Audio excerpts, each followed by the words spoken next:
உங்க வீட்ல பல் செட் யாராச்சும் போட்டிருக்காங்கன்னா அவங்களுக்கு இந்த வீடியோவை ஃபார்வர்ட் பண்ணிருங்க. ஒரு பல் செட் எப்படி க்ளீன் பண்றது அப்படிங்கிற பேசிக் இன்ஃபர்மேஷன் இந்த வீடியோல பார்த்துடலாம். பல் செட் யூசுவலா நம்ம ரன்னிங் வாட்டர், அது சூடாகவும் இருக்கக்கூடாது, கோல்டாகவும் இருக்கக்கூடாது. ரூம் டெம்பரேச்சர் ரன்னிங் வாட்டர்ல நார்மல் சாஃப்ட் பிரஷ்ஷை வச்சு க்ளீன் பண்ணணும். நல்லா புரிஞ்சுக்குங்க, பேஸ்ட்டு யூஸ் பண்ணவே கூடாது. வெறும் ப்ரஷ்ஷை மட்டும்தான் வச்சு யூஸ் பண்ணணும். அப்படி பேஸ்ட் யூஸ் பண்ணுறீங்கன்னா அந்த பல்லு இருக்கிற மேல் பகுதியில் வேணாலும் யூஸ் பண்ணுங்கள். உங்கள் டென்ச்சர் போய் சதையை தொடுற இடத்துல பேஸ்ட் யூஸ் பண்ணவே கூடாது.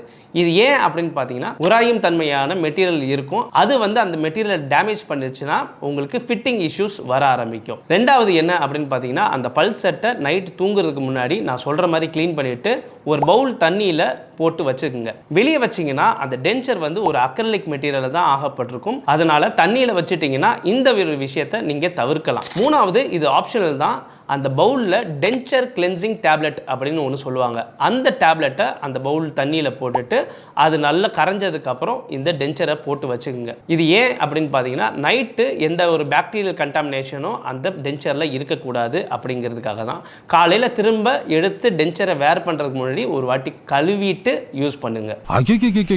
கேட்காத காதுக்கு ஹெட்செட், பாய்சன் குடிக்கிறதுக்கு பல் செட். மேலும் டென்டல் ரிலேட்டடா உங்களுக்கு எதுவும் டவுட்ஸ் இருந்ததுன்னா இந்த நம்பருக்கு காண்டாக்ட் பண்ணுங்க. எங்க டீம் உங்களுக்கு ஆன்சர் பண்ணுவாங்க.